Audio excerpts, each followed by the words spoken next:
নমস্কার বন্ধুরা, দেবজানি রান্নাঘর ডবল এইটে আপনাদের স্বাগত জানাই। এখন তো আমের সিজন, তো আজকে আম দিয়ে আমের সন্দেশ বানাবো, সেই রেসিপি আপনাদের সঙ্গে শেয়ার করব। তাই প্লিজ পুরো ভিডিওটি দেখতে থাকুন, সঙ্গে থাকুন। তো প্রথমেই আমি নারকেলগুলোকে ছিঁড়ে নেব।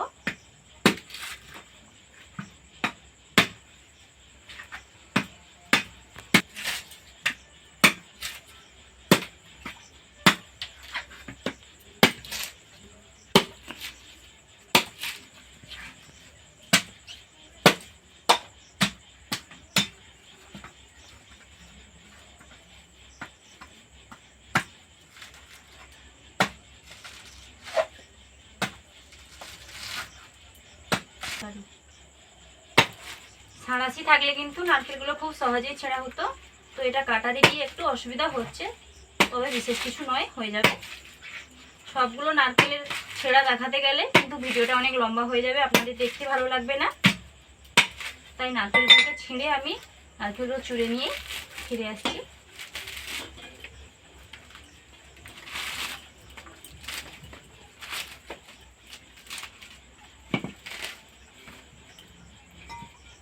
পরিষ্কার করে নেব নারকেলটাকে।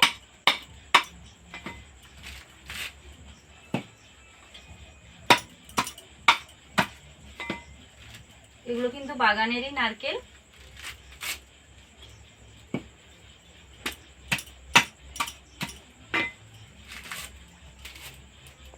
সদ্য গাছ থেকে পাড়া হয়েছে, তো আমের সিজন চলছে, তাই ভাবলাম আম দিয়ে একটু নারকেলের সন্দেশ বানাই, খেতে কীরকম লাগবে সেটা জানার জন্য কিন্তু আপনাদেরকে বাড়িতে এটা বানাতে হবে, না হলে জানতে পারবেন না। আমি হয়তো ভালো বলবো কিন্তু আপনারা বুঝতে পারবেন না, সেটা জানার জন্য আপনাদেরকে বাড়িতে বানাতেই হবে এই আম দিয়ে আমের সন্দেশ। সবগুলো নারকেল ছিঁড়ে চুড়ে নিয়ে ফিরে আসছি। এখন প্রায় সবগুলো নারকেলই আমি চুড়ে নিয়েছি, এটা লাস্ট বাকি ছিল, এটাও হয়ে গেছে। এখন এটাকে সাইডে রেখে আমি আমগুলো কেটে নেব।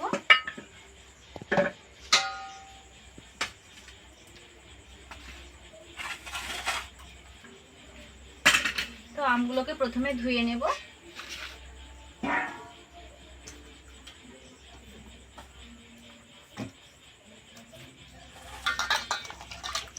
এই চারটা আমি নেব।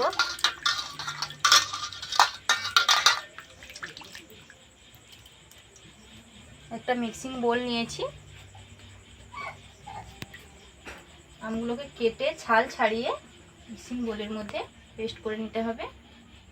তো এখন আমি ছালটা ছাড়িয়ে নেব। আমি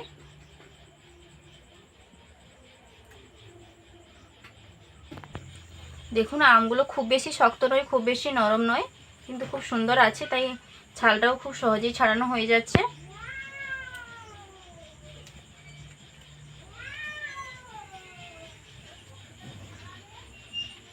খুব বেশি শক্ত আম দিলে কিন্তু এই আমের সন্দেশে স্বাদটা খুব একটা ভালো আসবে না। একদমই মিষ্টি রসালো রসালো আম দিলে স্বাদটা কিন্তু খুব সুন্দর হবে। দেখুন তিনটে আম আমি ছাড়িয়ে নিয়েছি, আর একটা ছাড়াচ্ছি। এটা হয়ে গেলেই আমি কাটবো আমগুলো। দেখুন সবগুলো আম আমি ছাড়িয়ে নিয়েছি।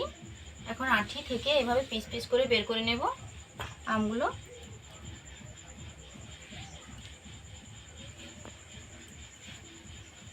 মিক্সিং জারের মধ্যে দিয়ে দেব।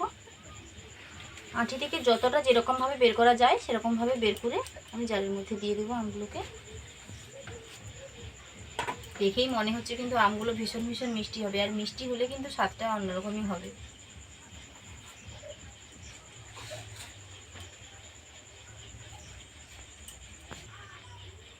সবগুলো আমি আঁটি থেকে বের করে নিয়েছি দেখুন। এখন এগুলোকে আমি পেস্ট করে নিয়ে চলে আসবো।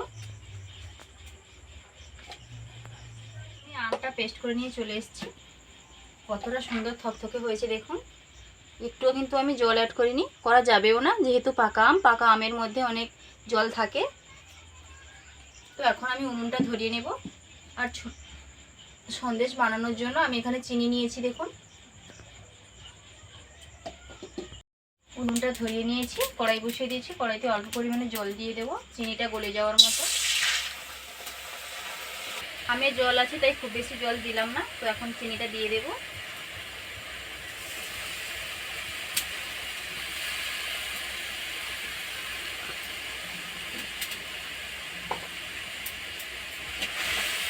চিনিটাকে প্রথমে গলিয়ে নেব,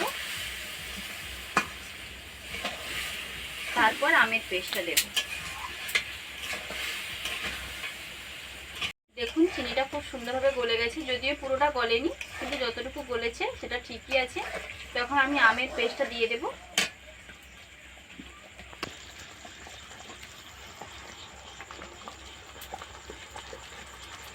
আমের পেস্টটা দিয়ে দিয়েছি দেখুন। এখন এটাকে বেশ কিছুক্ষণ ধরে আমি নেড়ে নেব আমের পেস্টের সঙ্গে চিনিটাও খুব ভালোভাবে গলে যাবে, আমের পেস্টটাও মারা হয়ে যাবে। তারপর আমি নারকেল কোড়াটা দেব।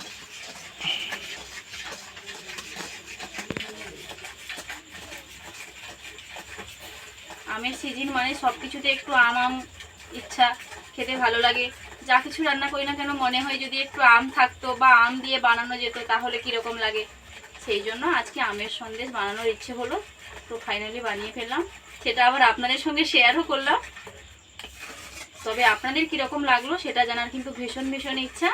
আপনারা অবশ্যই কমেন্ট করে জানাবেন যে এই রেসিপিটা আপনাদের কীরকম লাগলো। বেশ কিছুক্ষণ ধরে আমি এটা ফুটিয়ে নিচ্ছি। তো এখন আমি তেজপাতা 2-3টে নিয়েছি, কুচি কুচি করে দিয়েছি, আর বেশ কয়েকটা এলাচের দানা নিয়েছি, মুখ ফাটিয়ে দিয়েছি, সেগুলোকে দিয়ে দেবো একটু সেন্টের জন্য।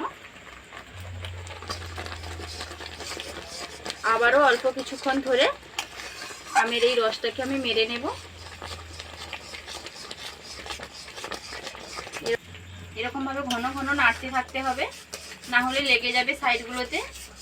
যেহেতু চিনি রয়েছে, আমও মিষ্টি আম রয়েছে, তাই ঘন ঘন নাড়তে থাকবো আমি।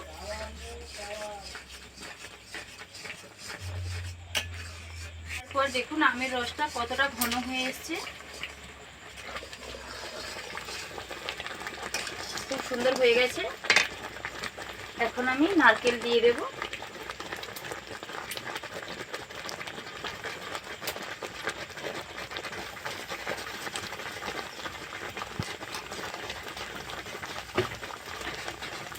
নারকেলটা দিয়ে দিয়েছি, এখন হালকা আঁচে নেড়ে নেড়ে রাখতে হবে নারকেলটাকে। বেশ কিছুক্ষণ ধরে হালকা আঁচে আমি নেড়ে নেব, একদমই ছইয়ের মতন করে বানিয়ে নেব। ছইটা বানানোর পর তো নাড়ুটা বানাবো, তাই সেরকম প্রথমে করে নেব। একটু সময় দিয়ে ধৈর্য ধরে এই কাজটা করতে হবে।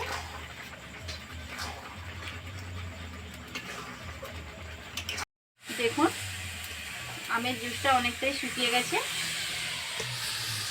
আর অল্প কিছুক্ষণ নেড়ে নিলে কিন্তু সন্দেশ বানানোর জন্য একদম রেডি হয়ে যাবে।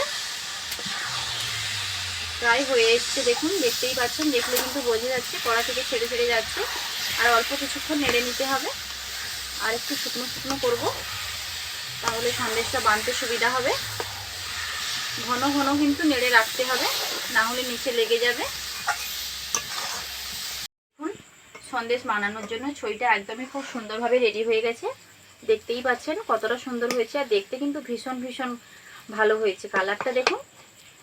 এখন এটাকে একটা প্লেটের মধ্যে নামিয়ে নেব, আর হালকা ঠান্ডা হলে আমি সন্দেশগুলো গড়ে নেব।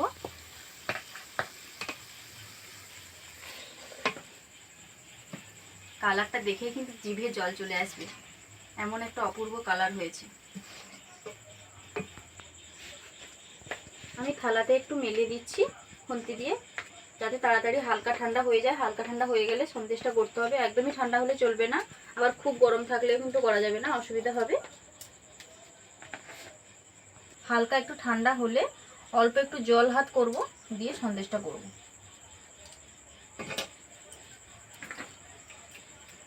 যদিও এখন খুব গরম আছে, দেখছি হবে কিনা। দেখুন একটা আমি গড়েছি, তবে সন্দেশের সাইজ আপনারা যে যেরকম করতে চান। খুব গরম রয়েছে কিন্তু এখন,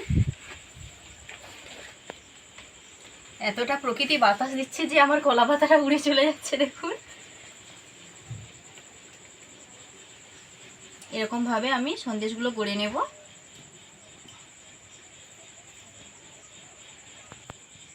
দেখুন বন্ধুরা এই নাড়ুগুলো দেখতে কতটা সুন্দর আর খুব সুন্দরভাবে গড়াও হয়ে যাচ্ছে দেখুন অল্প সময়ের মাধ্যমে। বাড়িতে বিশেষ কোনো অতিথি এলে কিংবা 2-4 দিন কিন্তু এটা রেখে খেতে পারবেন বাড়িতে বানিয়ে। এই আমের সন্দেশ কিংবা আমের নাড়ু আপনারা যা মনে করতে পারেন, যা বলতে পারেন, কোনোটাতে কোনো অসুবিধা নেই। তবে এই নাড়ুতে আপনারা চীনাবাদাম কিংবা কাজু বাদামও দিতে পারেন আরও একটু বেশি স্বাদ আসার জন্য। কিংবা কোনো কুটুমের বাড়িতে গেলে, যে কোনো আত্মীয় বাড়িতে গেলে আপনারা বাড়িতে এটা বানিয়ে নিয়ে যেতে পারেন, মিষ্টি আর দোকান থেকে কিনতে হবে না। এইরকম একটা বাড়িতে বানানো মিষ্টি যদি আত্মীয়রা পায় তাহলে কিন্তু খুব খুশি মনেই তারা খাবে, ভীষণ ভীষণ পছন্দ করবে এরকম মিষ্টি।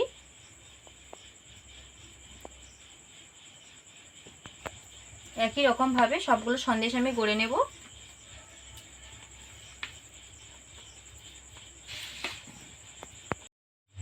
দেখুন বন্ধুরা, হাফটা গড়ে নিয়েছি আর হাফটা বাকি রয়েছে। হাফটা গড়া হয়ে গেছে, কতগুলো সন্দেশ হয়েছে দেখুন, আরও যেগুলো বাকি আছে আরও অতগুলোই কিন্তু হবে।